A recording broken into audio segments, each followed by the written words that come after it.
Hello student, सितारे sir YouTube channel में एक बार फिर सबका स्वागत है। आज हमने आप लोग के लिए सोशल साइंस क्लास 10 महत्वपूर्ण सब्जेक्ट के कुछ क्वेश्चन लेकर आया हूँ जो कि 2025 में बहुत इम्पोर्टेंट है। चलिए क्वेश्चन की तरफ चलता हूँ। पहला क्वेश्चन है, मेजनी कौन था?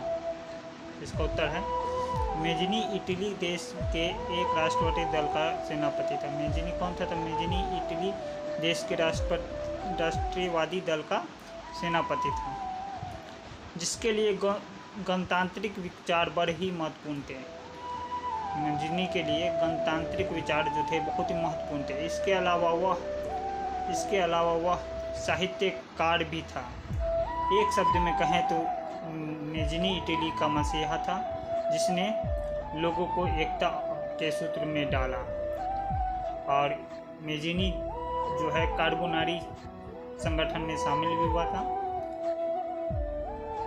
दूसरा क्वेश्चन है, पूंजीवाद क्या है? इसका उत्तर है पूंजीवाद एक ऐसी आर्थिक व्यवस्था है जिसमें व्यापार, उद्योग और उत्पादन के साधनों पर निजी स्वामित्व और नियंत्रण होता है। यानी पूंजीवाद क्या है? तो पूंजीवादी ऐसा ये है जिसमें सारे चीज़ पर पूंजीवादियों का अधिकार रहता है।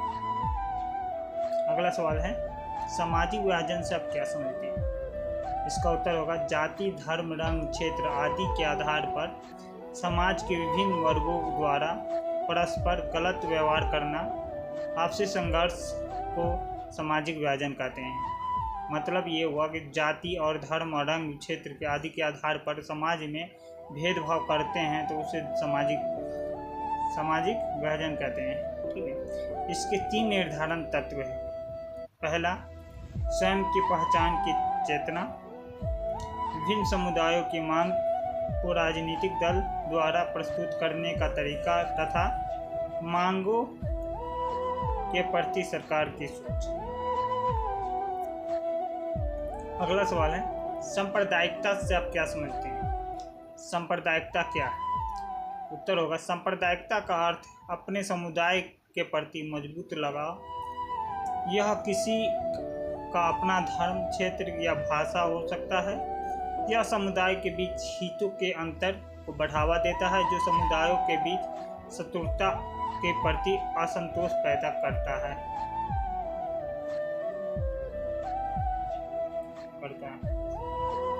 अगला सवाल है, पंचायती राज से आप क्या समझते हैं? पंचायती राज क्या है? उसका उत्तर है पंचायती राज व्यवस्था एक ऐसी व्यवस्था है जिसके अंतर्गत शक्ति का विकेंद्रीकरण किया जाता है तथा सत्ता तथा प्रशासनिक शक्तियों को विभिन्न क्षेत्रों में विभाजित किया जाता है। शक्ति का विकेंद्रीकरण किया जाता है ताकि विकास योजनाओं को राष्ट्र के प्रत्येक क्षेत्र में क्रियान्वित किया जा सके। अगला सवाल है, दबाव समूह क्या है? जब कोई हित समूह अपने उद्देश्यों की पूर्ति के लिए सरकार की सहायता चाहने लगता है या अपने सदस्यों के हितों के अनुकूल निर्माण और संशोधन के लिए विधायकों को प्रभावित करने लगता है तो उसे दबाव समूह कहते हैं। कहने का मतलब यह है कि जब कोई अपने हित के उद्देश्य के लिए सरकार की सहायता चाहता है या फिर सरकार पर दबाव बनाना चाहता है, कोई चाहे वो विधायकों का एक झुंड हो, तो उसे हम लोग कहेंगे दबाव समूह। अगला सवाल है, अर्थव्यवस्था किसे कहते हैं? उत्तर है अर्थव्यवस्था उत्पादन, वितरण एवं खपत की एक सामाजिक व्यवस्था है। यह किसी देश या क्षेत्र विशेष में अर्थशास्त्र का गतित चित्र है। यह चित्र किसी विशेष अवधि का होता है। अगला सवाल है, जल संसाधन के क्या उपयोग हैं? उत्तर है जल संसाधन का उपयोग कृषि, सिंचाई के अलावा मनुष्य, पशुओं और अन्य जीवों के पीने के लिए, शक्ति के उत्पादन, गंदे पानी को बहाना, सफाई, भोगा, मछली पालन, मनोरंजन, औद्योगिक कार्य एवं सौर परिवहन आदि हेतु के लिए किया जाता है।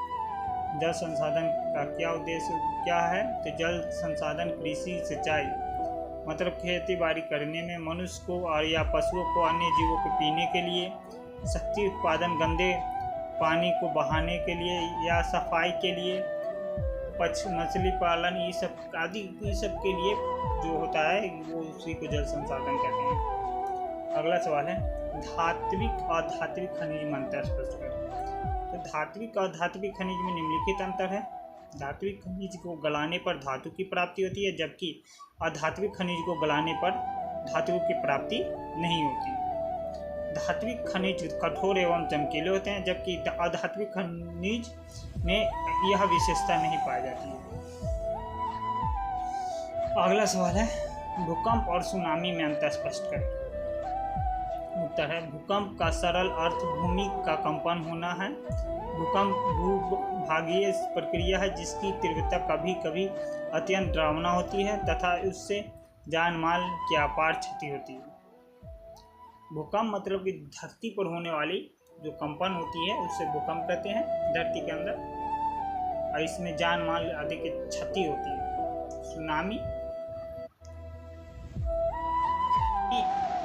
सुनामी एक प्राकृतिक प्रक्रिया है जिसमें जलीय महासागर का पानी भूकंप के आने के कारण बड़े स्तर पर वितर होती है। अगला सवाल है इटली एवं जर्मनी के एकीकरण में ऑस्ट्रेलिया की क्या भूमिका थी। या इटली एवं जर्मनी के एकीकरण में ऑस्ट्रेलिया की भूमिका का वर्णन करें। इसका उत्तर होगा इटली तथा जर्मनी के एकीकरण में ऑस्ट्रेलिया सबसे बड़ी बाधा थी। इटली और जर्मनी के एकीकरण का ऑस्ट्रेलिया क्या था, विरोधी था। एकीकरण के मूलतः राष्ट्रवादी भावना थी और ऑस्ट्रेलिया का चांसलर मेटरनिख घोर प्रतिक्रियावादी था। उसने इटली तथा जर्मनी के एकीकरण हेतु होने वाले सभी आंदोलनों अथवा प्रयासों को दबाया। मेटरनिख जो है इटली और जर्मनी में जितने भी आंदोलन हो रहे थे ताकि उसका एकीकरण हो, उसको उन्होंने क्या किया, दबाया। मेटरनिख की यह दमनकारी नीति के प्रतिक्रिया स्वरूप इटली तथा जर्मनी की जनता में राष्ट्रवादी की भावना बढ़ती गई, लेकिन वहाँ के जो जनता थे वो राष्ट्रवादी की भावना वहाँ बढ़ती गई। ऑस्ट्रेलिया के चांसलर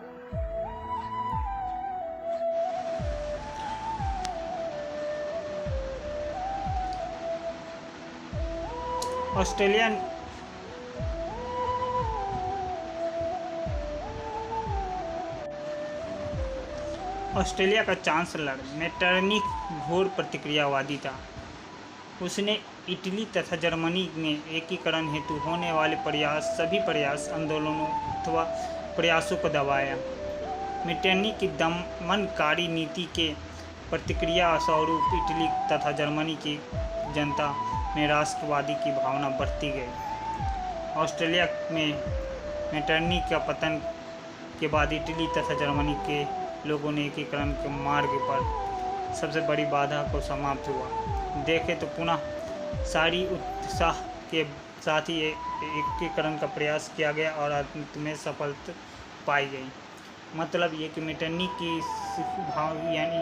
मेटरनिख के मृत्यु के बाद ही इटली और जर्मनी की एकीकरण कब पूरा हुआ। अगला सवाल है जर्मनी के एकीकरण की क्या बाधाएं थी। जर्मनी के एकीकरण की अनेक बाधाएं थी। वह लगभग 300 छोटे बड़े राज्यों में बटा हुआ था। इन सभी राज्यों की प्रमुख अपनी अपनी सोच थी। धार्मिक और जातीय रूप से भी वे एक नहीं थे, जिस कारण जर्मनी की एकीकरण नहीं हो पा रही थी। अगला सवाल है मेटरनिख युग क्या है।